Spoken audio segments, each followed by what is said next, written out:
నమస్తే. మనము భగవద్గీత అని ప్రస్తుత అందరికీ భగవద్గీత తెలుసు. భగవద్గీత తెలియని వాళ్ళు ఎవరు లేరు. కొద్దో గొప్పో అక్కడక్కడ ఒక్కొక్క పద్యం ఘంటసాల గారి ద్వారానైనా మహానుభావుడు ఒక్కొక్క పద్యం అర్థం మనందరికీ చెవుల్లో పడుతూనే ఉంటుంది. కాకపోతే ఏంటి, అది ఎలా మనం మన జీవన విధానానికి అనుభవానికి తెచ్చుకొని సత్యం వైపుగా మనం ఎలా ప్రయాణం చేయాలి అనే దానికోసం మనం ఇవాళ అంటే ఇప్పుడు వింటూ ఉన్నాం అనమాట. అంటే ఏంటి, ఈ భగవద్గీతని మనం ఎట్లా అప్లై చేసుకుంటూ మనం ముందుకెళ్ళొచ్చు అనే పాయింట్ మీద చెప్తూ ఉన్నాము. తర్వాత ఏంటి, మనం ఉన్నాము అంటే మన మానవులందరికీ మనకేముంది, మానవులందరికీ మనకు ఒక మనసు ఉంది, అంతే కదా. ఆ మనసులో ఉండే ఆలోచనల బట్టే కదా మనం పనులు చేసుకుంటూ ఉంటాము. అంటే మన దగ్గర ఉన్నటువంటి విషయాలు ఏంటి, ఒక మనసు ఉంది.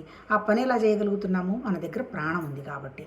అంతే, ఎవ్వరు ఏమి చెప్పినా సరే ఈ మనసులో ఉన్నటువంటి ఆలోచనలను పద్ధతిగా పెట్టుకొని మనం చేసేటువంటి పనిని శక్తివంతంగా భగవతత్వం పనిగా ఎలా చెయ్యాలి అంటే మనకి భగవతత్వానికి సంబంధించినటువంటి ఆలోచనలు ఉండాలి. ఈరోజు January 1 అందరం కూడా భగవతత్వ ఆలోచనలోనే ఉంటూ భగవతత్వాన్ని ఎక్స్ప్లోర్ చేస్తూ సత్యం వైపుగా మనం అందరం పయనిస్తూ సుఖంగా శాంతిగా ఉండాలని కోరుకుంటూ మాట్లాడుకుందాం. ఏంటి ఇప్పటివరకు చెప్పింది ఏంటి, మనము భగవద్గీతలో ఫస్ట్ చాప్టర్ ఏం చెప్పాడు, యోగం అన్నాడు. యాక్చువల్గా చెప్పాలంటే జ్ఞానం అంటే ఆలోచన, ఐడియాసు, సత్యం, వాటికి సంబంధించిన విషయానికి వస్తుంది. యోగం అంటే ఏంటి అంటే ఒక పని, అంటే ఏంటి, ఒక కర్తవ్యాన్ని వ్యక్తం చేయటం అనమాట. ఇప్పుడు ఈ మొత్తం భగవద్గీత అంతా ఎన్ని చెప్పాడు, 18 అధ్యాయాలు చెప్పాడు. ఫస్ట్ అధ్యాయంలో ఏంటి, అర్జునుడి విషాద యోగం అన్నాడు. అసలు విషాదం ఎట్లా యోగం అవుతుంది అంటే విషాదాన్ని కూడా యోగంగా తీసుకొని, అంటే పనిలాగా తీసుకొని మనం ఎట్లా పరమాత్మ తత్వానికి ముందుకు వెళ్ళాలి అని చెప్తూ లాస్ట్లో ఏం చెప్పాడు, మోక్ష సన్యాస యోగం అన్నాడు. అంటే చివరికి ఏంటి, మోక్షం లాంటి స్థితి అంటే పరమాత్మ తత్వ స్థితి అనేటువంటి వ్యవహారం కూడా శూన్యమైపోయేటువంటి స్థితి. అంటే ఏంటి, అంతగా మనం చూస్తే ఏం కనిపిస్తుంది, శూన్యంగా కనిపిస్తుంది, ఖాళీగా కనిపిస్తుంది కదా, స్పేస్ లాగా కనిపిస్తుంది కదా. ఆ స్పేస్ లాగా మనం ఉండకుండా ఆపుతున్నది ఏంటి, మన ఆలోచనలు కూడా సక్రమమైన ఆలోచనలు అనుకోండి, అవి మనమేమో పెద్దగా డిస్టర్బ్ చేయవు, హ్యాపీగానే ఉంటాం. కానీ మనం మనుషులం కదా, మానవులం అంటే ఏంటి, మనకు ఒక ఇన్కంప్లీట్నెస్ ఉంది. ఇన్కంప్లీట్నెస్ అంటే ఏంటి, భేదభావం ఉంది లేకుండా మానవ జన్మ రాదు. ఇన్కంప్లీట్నెస్ అంటే ఏంటి, ఏదో ఒక కోరిక ఉంటుంది. కేవలం మళ్ళీ మోక్షం సంపాదించుకుందాము అనేటువంటిది కూడా కోరికే. అటువంటి కోరిక ఉన్నది. దాంతోపాటు ఏముంది, మనం వేరు, పరమాత్మతత్వం వేరు, లేకపోతే నేను వేరు, నాకు ఎదురుగా కనపడుతున్నటువంటి వేరు అనేటువంటి ఒక భేదం ఉంది. ఈ భేదం ఎందుకు వచ్చింది, అది అర్జున విషాద యోగంలో చెప్తాడు. ఆ భేదం ఎందుకు వచ్చింది అంటే ఐడెంటిటీ వల్ల వచ్చింది. అంటే ఏంటి, నేను వేరు, నా బంధువులు వేరు, తర్వాత నా గొప్పతనం వేరు అనేటువంటి భావంతో అర్జునుడు గిలగిలా కొట్టుకుంటున్నాడు. అర్జునుడు అంటే ఎవరు, మనమే. మనకు జరుగుతున్నది కూడా అది, అన్నీ ఉంటాయి, హ్యాపీగా ఉంటాము. ఎందుకు మనం ఒకళ్ళతో ఒకళ్ళం సంతోషంగా లేకపోతున్నాము అనేటువంటి విషయానికి కారణం ఏంటి, ఎవరిలో వాళ్ళల్లో ఉన్నటువంటి ఐడెంటిటీ అనేటువంటి మాస్క్ని, పర్సనాలిటీని కాసేపు తీసి పక్కన పెట్టామంటే ఉన్నదంతా శూన్యం, అంతకంటే ఇంకేమీ లేదు. ఆ స్థితికి రావడం కోసమే ఈ మహానుభావులు ఉపనిషత్తులు మనసు ఎప్పుడైతే అభివృద్ధి చెందుతూ వస్తుందో కొన్ని వేల సంవత్సరాల నాడే ఒక్కొక్క మహర్షి ఒక్కొక్క ఉపనిషత్తు రాసిపెట్టున్నాడు. ఆ రాసిపెట్టినటువంటి ఉపనిషత్తులు పోగా మిగిలిన ఒక 10 ఉపనిషత్తులుగా మనకు శంకరాచార్య గారు భాష్యం రాసిపెట్టారు. అవి పోగా మన వ్యాసుడు మొత్తాన్ని క్రోడీకరించి ప్రపంచంలో ఉన్న ప్రతి మనిషి యొక్క జీవన విధానానికి ఇది ఎలా ఉపయోగపడుతుంది అనే దాని మీద ఈ భగవద్గీత రాయడం జరిగింది. అంతే కదా, ఉన్నది ఒకటే పరమాత్మ తత్వం అయితే కర్మయోగం ఎందుకు, భక్తి యోగం ఎందుకు, జ్ఞానయోగం ఎందుకు, రాజయోగం ఎందుకు, ఆ యోగం ఈ యోగం అని అంటుంటారు. ఎందుకంటుంటారంటే మన మానసిక స్థితి అందరిది ఒకలాంటిది కాదు, మన కోరికలు కూడా ఒకళ్ళకి సంబంధించినవి కాదు. కాకపోతే అందరిలో ఉన్నది పరమాత్మ తత్వమే అయినా ఒకళ్ళలో ఉన్న ఇన్కంప్లీట్నెస్, భేదభావం తేడాగా ఉంటుంది. కాకపోతే ఏంటి, అల్టిమేట్ ఏంటి, కర్మాజ్ఞానం చెబుతూ చివరికి ఉండేది ఒకటే అంటే ఒకటే పరమాత్మతత్వం అనేటువంటి విషయమే, ఒకటే జ్ఞానం, అదే ఏకత్వం అని చెప్పడం కోసం ఈ మహానుభావులు ఈ పుస్తకంలో చెప్పడం జరిగింది. సో ఫస్ట్ విషాదయోగం ఆల్రెడీ మనం మాట్లాడుకున్నాం. ఆయన ఐడెంటిటీ పోవడం కోసం, నా వల్ల కాదు, నేను యుద్ధం చేయలేను, నాకు ఏడుపు వస్తుంది అని అన్నీ కింద పడేసేసి ఫుల్ డిప్రెషన్లోకి వెళ్ళిపోతాడు. డిప్రెషన్ అయినా, ఫ్రస్ట్రేషన్ అయినా, డిజెక్షన్ అయినా అన్ని రకాల క్వాలిటీస్ అర్జునుడు ఎక్స్ప్రెస్ చేస్తాడు. మనలాగనే మనం కూడా సంసారంలో అంతే కదా, కాస్త సంతోషం వస్తే ఓ నా అంత వాళ్ళు లేరని ఎగిరిపోతాం. ఏదన్నా కొంచెం దుఃఖం వస్తే నా వల్ల కాదు, ఈ ప్రపంచంలో నాకు వచ్చినన్ని కష్టాలు ఇంకెవరికి రాలేదని బాధపడతాం. ఆ కష్టాలు అనే వాటిని ఎలా ఎదుర్కోవాలి అనే దాని గురించి ఇందులో చెప్తూ దానికి ఏం చెప్తాడు, అనవసరంగా బాధపడకూడని విషయం కోసం నువ్వు బాధపడుతున్నావయ్యా. జ్ఞానైన వాడు ఎవడు చచ్చిపోయిన వాడి గురించి బాధపడ్డు, బతుకున్న వాడి గురించి బాధపడ్డు. ఈ కష్టాలు సుఖాలు ఈ వాతావరణం ఎలా మారిపోతుందో అవి అలా వస్తూ పోతూ ఉంటాయి, అవి పర్మనెంట్గా ఉండవు. అసలు భగవతత్వం అనేది అసలు కంప్లీట్గా మారదు, అది నీ దగ్గరే ఉంది.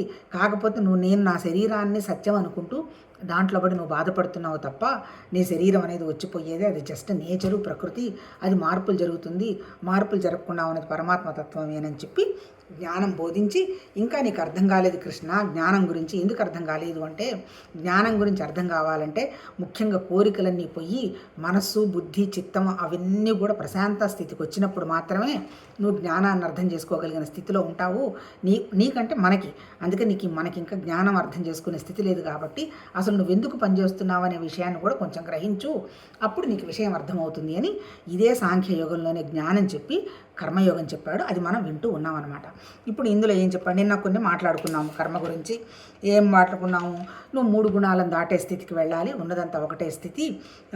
తర్వాత నేనే చేస్తున్నాను అన్నటువంటి కర్తృత్వ భావం పెట్టుకుంటే నీకు ఫలం వస్తుంది, అందుకని కర్తృత్వ భావానికి వెళ్ళవాకు అనేటువంటి విషయం వరకు నేను చెప్పుకున్నాం. ఇప్పుడు ఏం చెప్తున్నాము, ఇప్పుడు ఇది 46వ వర్సెస్లో ఏం చెప్తున్నాడు, అర్జున అన్ని చుట్టుపక్కల అంతా నీళ్ళే ఉంటే ఇంకా నీకు చిన్న చెంబుతో నీళ్లు కావాలని ఎవరన్నా కోరుకుంటారా అన్నట్టు అంటాడు. అంటే ఇది ప్రపంచ విషయాలకు మనం అర్థం చేసుకుంటే ఏంటి, మనమే పరమాత్మతత్వం అనేటువంటి భావానికి మనం వెళ్ళగలిగినప్పుడు చిన్న చిన్న కోరికలు మనం కోరుకోం కదా. అంటే ఏంటి, దానికి ఏం ఉదాహరణ చెప్తున్నాడు, జలం ఉంది, నీళ్లు ఉన్నాయి, నీళ్లలోనే అలలు ఉన్నాయి, అలలతో పాటు బుడగలు ఉన్నాయి. ఇవన్నీ ఎక్కడున్నాయి, నీళ్లలోనే ఉన్నాయి. అంటే అన్ని పరమాత్మతత్వంలోనే ఉన్నప్పుడు చిన్న చిన్న విషయాలు ఎందుకు కోరుకుంటాడు అనేటువంటి విషయాన్ని చెప్తాడనమాట. తర్వాత ఇక్కడ మనం ప్రపంచ విషయానికి వస్తే ఆలోచన చేద్దాం.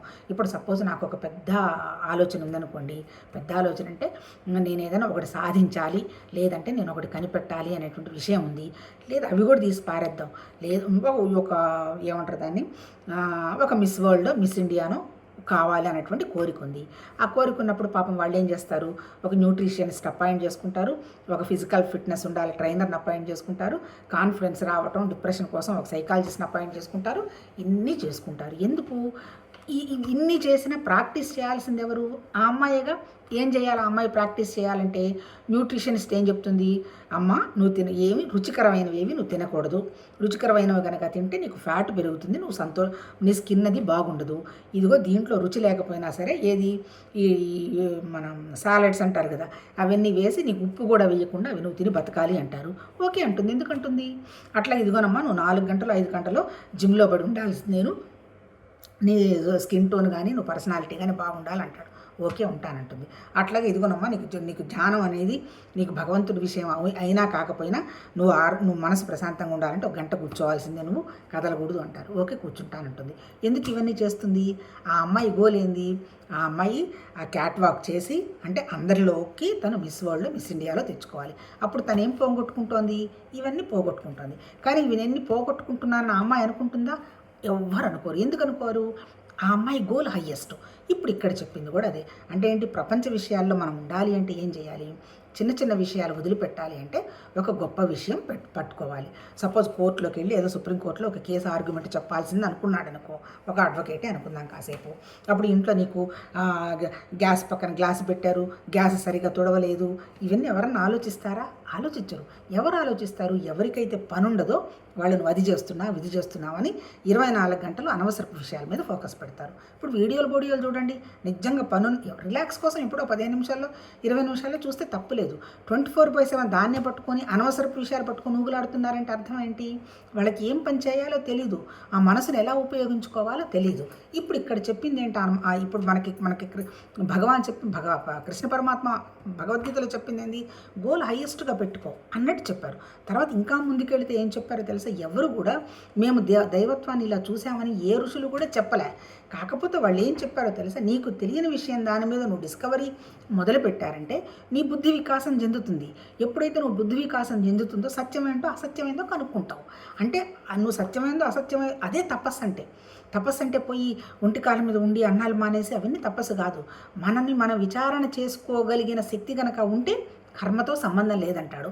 కానీ మనకంత శక్తి లేదు కాబట్టి కర్మ చేయాలి. ఈ కర్మ చేస్తున్నప్పుడు ఎలా చేయాలి? కర్మ పరమాత్మ భావంతో చేయగలిగినప్పుడు కర్మకు సంబంధించిన ఫలమో బలం అంటదు అంటాడు. అంటే అల్టిమేట్ ఏంటి, గోల్ హయ్యెస్ట్ పెట్టుకోవాలి. తర్వాత ఇంకోటి ఏం చెప్తున్నాడు 47లో, కర్మల్ని ఆచరించడానికి అధికారం ఉన్నది, ఫలమునందు లేదు. కర్మఫలానికి నువ్వు హేతువు కారాదు. కర్మలను మానుట ఎందు నీ వసక్తుడు కాగలదు. అనగా ఫలాపేక్ష రహితమై కర్మబుద్ధితో కర్మలు ఆచరించము.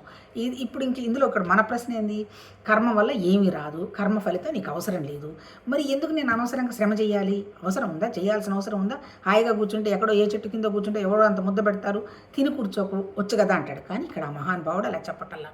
కర్మ ఫలం నందు నీకు అధికారం లేదు, కానీ కర్మ నీ ద్వారా జరగాల్సింది. ఏం కర్మ చేస్తున్నావని చేయాలి? కర్తృత్వ భావం లేని కర్మ ఎప్పుడు చేస్తావో అప్పుడు దానివల్ల ఏమవుతుంది, కర్తృత్వం. ఇప్పుడు దానికి ఒక ఉదాహరణ చెప్తాడు వండర్ఫుల్గా. ఇప్పుడు సపోజ్ మనం దేవుడికి పూజ చేస్తాం అనుకుంటాము.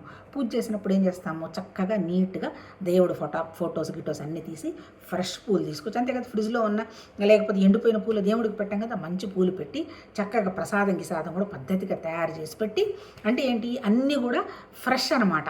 ఫ్రెష్ అట్లా ఇచ్చేసిన తర్వాత ఏం ఆశిస్తాము, సంతోషంగా ఉంటాము, అంతే కదా. అంటే ఏంటి, అక్కడ ఫలం ఏమీ నువ్వు ఆశించలేదనుకో, ఆ చేస్తున్న పూజలో నీకు ట్రెమండస్ థ్రిల్ వస్తుంది. ఎందుకు వస్తుంది? శుభ్రంగా దవనంతా అలంకారం చేసి నువ్వు చూసుకున్నావు అనుకో ఎంత ఆనందంగా ఉంటుంది. అంటే ఏంటి, నువ్వు అట్లాగే ఏ పని చేసినా అది భగవంతుడి పని అని కనుక నువ్వు చేస్తున్నావు అంటే నువ్వు ఉత్సాహంగా చేస్తావు అంటాడు. ఇప్పుడు మనం ఎట్లా చేస్తాము, లాభం వస్తుందంటే ఆ పనికి ఉత్సాహంగా వెళతాం, లాభం రాదు ఏదో ఎవరికో చేయాల్సి వచ్చింది ఏడుస్తూ చేస్తాం. చెయ్యక తప్పనప్పుడు ఏడుస్తూ ఎందుకు చేయడం? సంతోషంగా నువ్వు చేసావనుకో అది భగవంతుడి పని అయిపోతుంది, నీ ద్వారా భగవంతుడి పని వ్యక్తం అవుతుంది, నీ మనసు కూడా నిశ్చలమవుతుంది. అది ఆ మహానుభావుడు చెప్పింది. అందుకని కర్మ చేయకుండా ఉండడం అనేది కరెక్ట్ కాదు. కర్మ చేయాల్సింది చెయ్యి. ఎట్లా దేనికోసం చేయాలి? ఈవెన్ దేవుడి దగ్గర నుంచి కూడా నాకు ఇది కావాలి అది కావాలని కోరుకోవాకు. నిష్కామ కర్మగా పనిచేయడం మొదలుపెట్టు. అప్పుడు నీకేమవుతుంది? తర్వాత ఇంకోటి కూడా మన ప్రపంచ విషయాలు మాట్లాడుకుందాం. ఎవరి దగ్గర అయితే స్కిల్ ఉంటుందో వాళ్ళు ఉద్యోగం కోసం వెతుక్కోవక్కర్లా, వాళ్ళ కోసం వేరే వాళ్ళు వెతుక్కుంటారు. ఎందుకు? కనిపెడతారు కదా. నువ్వు ఎంత పని చేయకుండా అవతల వాళ్ళు మన పనిని ఆఫీసుల్లో గ్రాప్ చేసినా ఏదన్నా విషయం చెప్పాల్సి వచ్చినప్పుడు వాడికి చెప్పడం తెలియదు కదా, ఎవరైతే కండక్ట్ చేశారో వాళ్ళు వచ్చి చెప్తారు. అంటే ఏంటి, ఆ చేసిన పని దాగదు.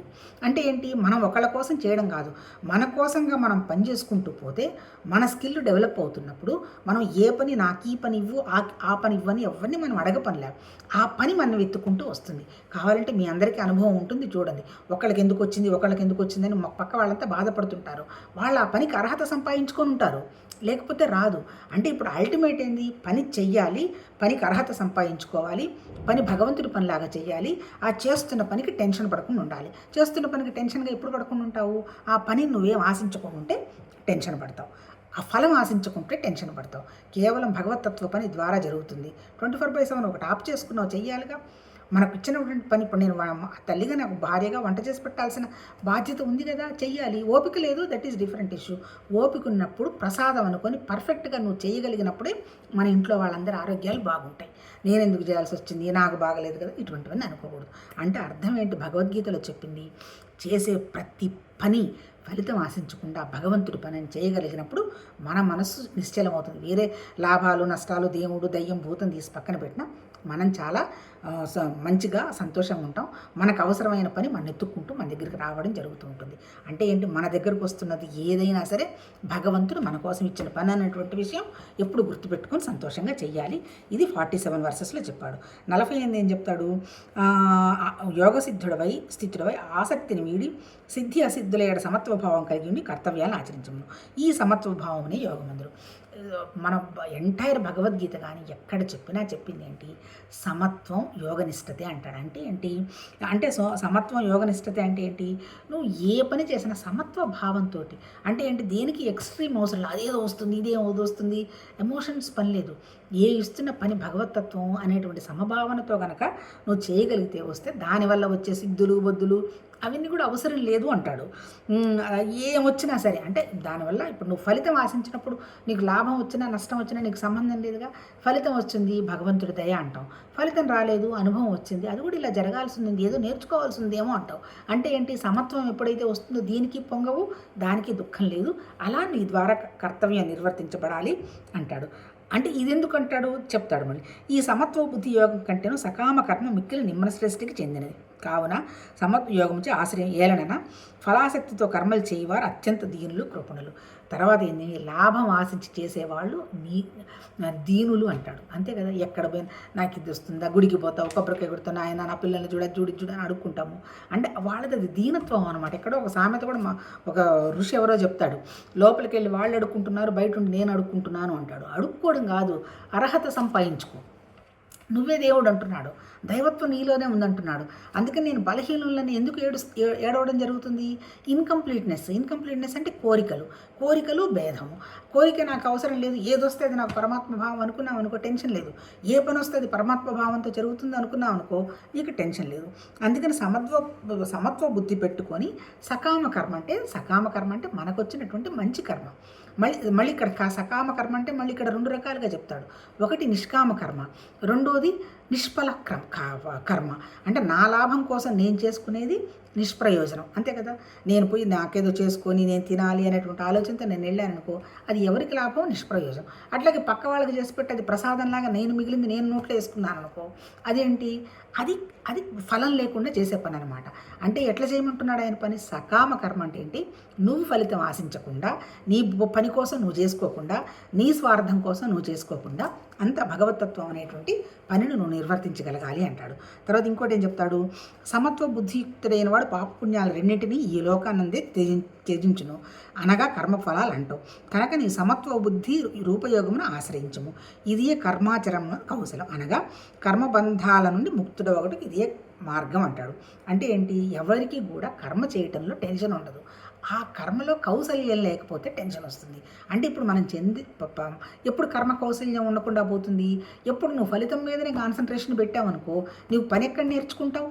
అందుకని నువ్వు చేస్తున్నది ఏంటి, ఫలితంతో నీకు సంబంధం లేదు, నీకు ఇచ్చిన పనిని నీకు ఇచ్చిన టైంలో 100% నీ మనసు బుద్ధి అందులో తాజ్యాత్మం చెందించి నువ్వు మర్చిపోయినప్పుడు జరుగుతున్నది భగవంతుడి పని. అలా మనం చేస్తున్నామా? నిద్రలో ఎట్లా ఉంటాము, మన గురించి మనకేమీ తెలియదు, అజ్ఞానంలో ఉంటాం. సమాధిలో ఎలా ఉంటాం, మళ్ళీ కళ్ళు తెరిచిన తర్వాత మన సమాధి మనకు తెలుస్తుంది. అలా కాకుండా నిద్ర లేచిన తర్వాత కూడా ఆ పనిని ఆ పరమాత్మ తత్వం పనిలో లీనమైనట్టు కనుక చేస్తే అది కౌశలం అంటాడు. ఆ కౌశలం రావాలంటే ఎట్లా వస్తుంది, నువ్వు ఫలితాన్ని ఆశించే నీకు రాదు, నీ స్వార్థం కోసం నువ్వు పనిచేసినా రాదు.